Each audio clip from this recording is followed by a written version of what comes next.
जो मृतक विजय झा हैं, जिनकी हत्या हो गई, उनकी जो पत्नी है, वो हमारे साथ जुड़ रहे हैं। खासकर इन्हें 4 लोगों ने पकड़ कर लाया है, क्योंकि ये अभी भी स्थिर नहीं है। जिसके पति की हत्या हो जाए, जिसका मांग का सिंदूर उजड़ जाए, जिसके गले के मंगलसूत्र उजड़ जाए, उसका क्या हालत होगा वो समझ सकते हैं। क्योंकि जीवन में सबसे बड़ा श्रृंगार अगर कुछ है तो वो उसका पति है और उसकी पत्नी होती है। लेकिन आज के समय में इनसे जानेंगे कि क्या कहना चाहते हैं आप इस हत्या के बारे में, घटना के बारे में आप क्या कहना चाहते हैं? जी, हम प्रशासन से यही करना चाहते हैं, जिस तरह से मेरे पति को मार दिया है, इसी तरह से उसको भी सजा मिलना चाहिए।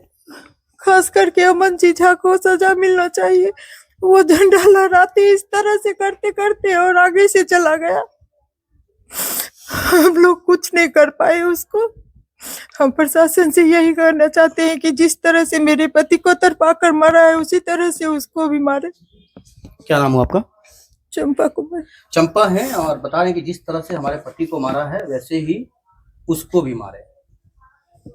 इस हत्या का कोई मतलब वो है ही नहीं, क्योंकि एक गांव है, एक समाज है, एक घर है, एक ही परिवार है। इस घर में वो भी कभी न कभी आया होगा चाय पीने के लिए, ये लोग भी गए होंगे कभी न कभी, और उसके बाद समझ सकते हैं लोगों का जो मानसिकता है वो सिमट कर रह गया है। लोग चाहते हैं कि हीरो सिर्फ और सिर्फ घर में ही बनना है और दादागिरी सिर्फ और सिर्फ घर में ही करना है, गुंडागरी। तो इसी का नतीजा है कि आज ये हत्या लोगों को देखने के लिए मिला। अच्छा, ये बताएं कि जो विजय जी हैं वो प्रत्येक दिन कितने बजे आते थे रात में? 9 साढ़े 9 बजे आते थे। प्रत्येक दिन आते थे जी। अकेले आते थे या फिर अपने भाई या किसी नहीं, न किसी? अकेले जाते थे। अकेले, वहाँ मेरा मकान है, वहाँ जाते थे, आते थे। उस दिन भी बोले, मेरा बेटा गया था वहाँ पर, कपड़ा उपड़ा खरीद कर दे दिए। बोले जाओ, कॉल किए कुछ और चाहिए, हम बोले नहीं कुछ नहीं चाहिए। तब वो बोले ठीक हम आ रहे हैं। हम बोले आ जाइए। उस दिन कब बात हुई थी उनसे? अगर विजय झा की अगर बात करें तो उनसे कब बात हुई थी आपकी? 8:30 बजे। 8:30 बजे बात हुआ जी। उन्होंने कहा कि हम आबि रहल छी। जी। अच्छा, और फिर उसके बाद सिर्फ और सिर्फ हमको लग रहा है कि 15 मिनट के बाद आपको पता चला कि हत्या मतलब मार दिया है। जी। 15 मिनट के बाद ही पता चला होगा ना? जी। तो ये विजय झा जो है मतलब रोजाना 8 साढ़े 8 बजे आ जाते थे 9 बजे तक, यही ना? तो इनका मतलब क्या हमेशा ये बोलते भी थे क्या कि अमन जी ने धमकी दिया है या किसी और ने धमकी दिया, ऐसा बोलते थे? जी, वो बोल रहा था हम गट्टा काट लेंगे, हम कौन गट्टा। बोलता था? अमन जी झा बोल रहा वही था। डायरेक्ट वही बोल रहा था? हाँ जी, उसकी माँ भी बोल रही थी, सब बोल रहा था हम गट्टा काट लेंगे, गट्टा काट लेंगे। और एक दिन गट्टा काट लिया।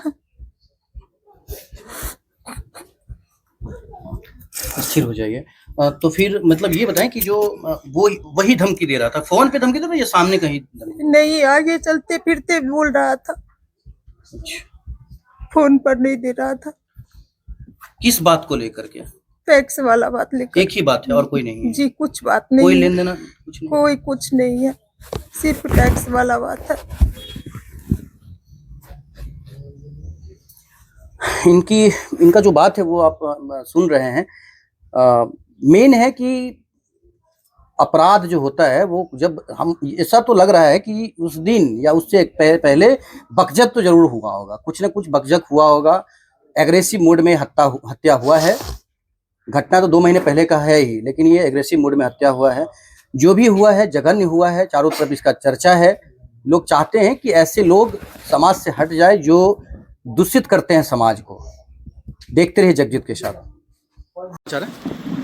मैं प्रशासन से यही मांग कर रही हूँ कि जिस दिन वो 5 बजे शाम में बाजार गए हैं, अपने लड़का को साथ लेके गए और वो बच्चे को कपड़ा खरीदे हैं, मोमोज खरीदे हैं और साइकिल ठीक करवाए हैं। उसी क्रम में चारों अपराधी उनके पीछे पीछे शाम से ही उनका पीछा कर रहा था और पीछा करते करते वो आखिर में जान ले ही लिया उनका। तो मैं प्रशासन से यही मांग करते हैं, खास करके दरभंगा जिला अधिकारी डीएम सर से मैं ये मांग कर रही हूँ कि इस हत्याकांड को वो अपने स्तर से जांच करते हुए जल्द से जल्द 24 घंटा के अंदर अपराधियों को कड़ी से कड़ी सजा दी जाए। मतलब आपका ये कहना है कि जो पुराना घर आपका है वहाँ हायाघाट में, वहाँ पे पीछा कर रहा था क्या? हाँ, वहाँ मकान पे भी गया है, वो मार्केट में बच्चे के लिए खरीदने के लिए गए हैं, नाश्ता का सामान वहाँ भी गया है। फिर वहाँ से चले हैं तो ज्ञानचंद का दुकान है और पीएचसी हॉस्पिटल है, हायाघाट हॉस्पिटल के सामने खड़ा है और इनको आगे कर दिया है। और पीछे से बाइक सवार होके दो वहाँ से फ़ोन से कर रहा था कि अभी निकल गया है, तुम सब गैंग बना के बैठो। और दो यहाँ 4-5 यहाँ पे बैठा हुआ था और वहाँ से मतलब फ़ोन से इन्होंने दिमाग में बैठा रखा था कि विजय कि को खत्म कर देना हाँ, है। आज जो है सो उनका हत्या कर देना है। उनका क्या नाम हुआ आपका? कुमारी मंत्री। कौन है आप उनके? हम वो उनके छोटे भाई की